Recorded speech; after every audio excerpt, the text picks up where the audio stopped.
saluer l'imam Ratib de la Grande Mosquée de Dakar, saluer le Grand Serigne de Dakar, saluer l'ensemble des fidèles qui sont venus accomplir la rituelle prière de l'Aïd el-Fitr, le Korité gi. Rendre grâce à Dieu d'abord et dire mon immense plaisir d'avoir pu sacrifier à cette tradition avec les Sénégalais et dire que par la grâce de Dieu, nous avons pu commencer le jeûne, faire une campagne électorale paisible au Sénégal, faire une élection calme et sereine au Sénégal et choisir dans la paix le président de la République. Ce qui nous a valu le respect et l'admiration du monde entier. Rendre grâce à Dieu dans ce mois béni de Ramadan, qui est un mois de communion, de dévotion multipliée, mais surtout de dévotion acceptée et bénie. Prier que toutes ces dévotions-là soient la garantie d'un Sénégal de paix, d'un Sénégal d'unité, d'un Sénégal de cohésion sociale. Dire le pardon que j'accorde à tout le monde et demander de chacun et de chacune le pardon. Et demander à Dieu, subhanahu wa ta'ala, de nous pardonner tous et d'accepter notre jeûne et nos dévotions durant ce mois béni.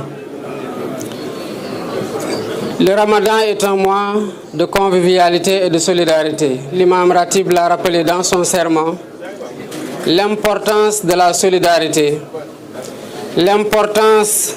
de la générosité entre concitoyens et l'importance de la consolidation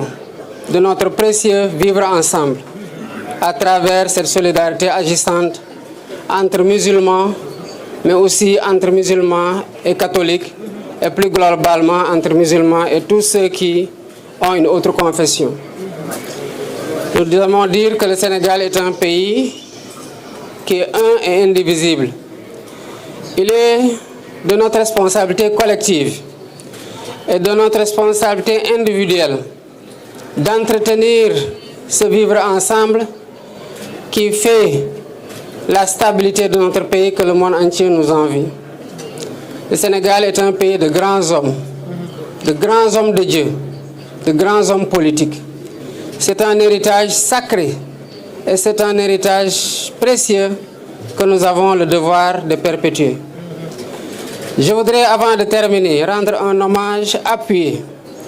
à tous ceux qui nous valent la satisfaction des titres que nos enfants remportent à l'échelle internationale dans les concours de récital de Coran. Je veux citer tous les maîtres coraniques,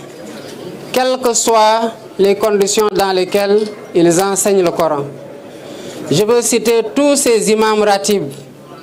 mais je veux surtout citer les grands hommes de Dieu, à savoir les khalifs généraux. Quelle que soit la confrérie, il reste qu'ils sont tous khalifs dans la confrérie musulmane et plus globalement dans la religion en voulant intégrer le clergé. Je voudrais saluer et rendre grâce à Dieu de leurs prières bénies qui sont le socle, le pilier fondamental qui tient ce pays-là et qui nous permet, quelles que soient les péripéties, quelles que soient les vicissitudes que nous traversons, et quel que soit le point auquel le pays a été secoué, de rester debout et de finir par fasciner le monde entier. Voilà ce que je voudrais transmettre comme mot, en priant pour eux, qu'Allah subhanahu wa ta'ala leur donne une longue vie, une santé de fer, et continue à les laisser nous guider, nous soutenir et nous tenir à travers leurs prières bénies. Assalamu alaikum wa rahmatullah. am na solo gannaaw kon ba nga jullee ci grande mosquée de Dakar ban message nga bëgg a yëkkati ci wàll wi. asalaamaaleykum wa rahmatullah. balaa may joxe message bi rek bëggoon nuyu imam ratib bu grande mosquée bu Dakar di nuyu tamit grand serigne bu Dakar di nuyu ñëpp ñi nga xamante ne ay góor wala jigéen ñëw nañu jullisee fii ci grande mosquée. bu ma nuyoo imam grande mosquée de Dakar rek mel na ni nuyu naa imam yëpp ak fu ñu mën di nekk nuyu naa kilifa diine yëpp ak fu ñu mën di nekk. mel na ni tamit bu ma nuyoo Sénégalais yi ak sénégalaises yi fi ñëw julli si mel na ni nuyu naa sénégalais yëpp jóg tey dem julli ji ak fu ñu mën di jullee ci biir Sénégal ak ci biir àdduna bi. di sant yàlla bu baax a baax a baax gannaaw bu ñu mayee ñu jóge ci xat-xatu élection yoo xam ne xëy na ñun ñëpp ci njëlbeen tiitoon nañu ci waaye ñu dugg ko ci weeru koor génn ko ci weeru koor tamit. di ci sant yàlla bu baax ci ñu nu mayee ñun ñëpp Sénégal ndax Sénégal moo ko moom ndam li nga xamante ne donte xëy na am na ñu amoon tiis ak njàqare yàlla may nañu ba ñu génn ceeg jàmm am élection boo xam ne àdduna yëpp jaaree na fa gën a naw Sénégal. loolu nag lu ñu ko may mooy ñaan yi nga xamante ne nit ñu baax ñi fi jiitu ñu ngi ko fiy ñaan guddeeg bëccëg ñaan yi nga xamante ne ñi fi nekk tey di naafila di yokk seen ñaan rawatina ci weeru koor gi di zikri di jàng ay xasida wala ñuy wasifa wala ñuy dem ci jàngo yi wala ci yeneen anam di ñaanal réew mi di ñaanal waa réew mi. ñu koy sante yàlla bu baax a baax nag gannaaw bi xat-xat yooyu tombeeg weer wi nga xamante ne weer la boo xamante ne yàlla def ci ful lépp loo xamante ne ñaan la te gaaw nangu ko lool. di ñaanal ñi nga xamante ne nag ñooñu ma tudd noonu muy kilifa diine yi kilifa aada yi muy sénégalais yeeg sénégalais yépp ak fépp fuñ di nekk di ñaanal réew mi di jóg guddeeg bëccëg suba ngoon di ko def di leen sant ci ndax ñoom ñooy li téye réew mi ba nu ñuy jaaxle ñaan yooyu rek mooy li nga xamante ne moom la ñuy mën a expliquer luy tax Sénégal du tabbi ci guuta. waaye nag looloo tax tamit Sénégal ay nit ñu màgg ay nit ñu baax yàgg fee dund yàlla wàccee leen fi muy xéewal ci réew mi te ba fu ñu toll nii ñu nekk fi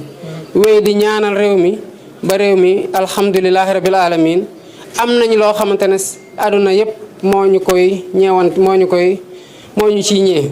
bëggoon ko am te xëy na ñëpp amuñu ko. bëggoon tamit balaa may jóge ci kilifa diine kilifa aada yi ak ñëpp ñi nga xamante ne ñooy def loolu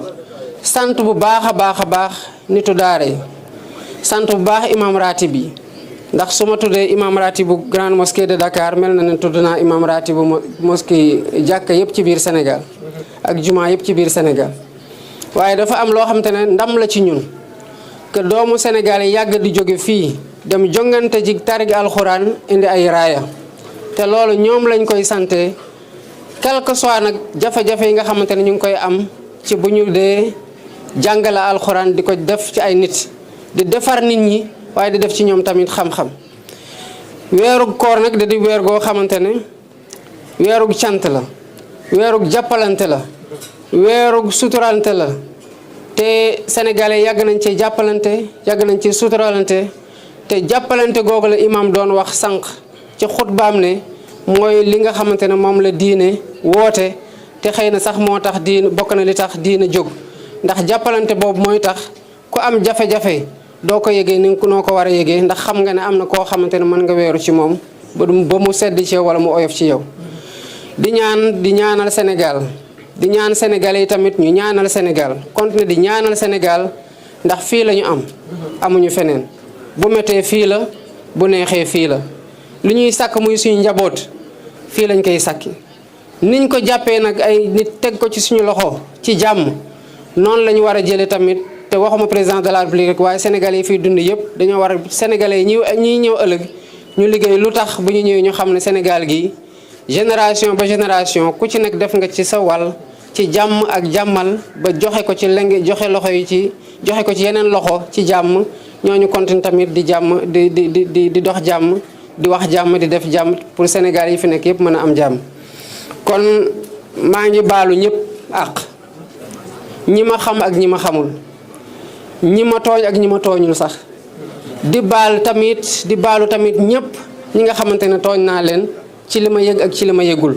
di baalu sax ñoo xamante ne tooñuguma leen te di ñaan yàlla mu boole ñun ñëpp baal asalaamaaleykum wa rahmatullahi taala wa barakatu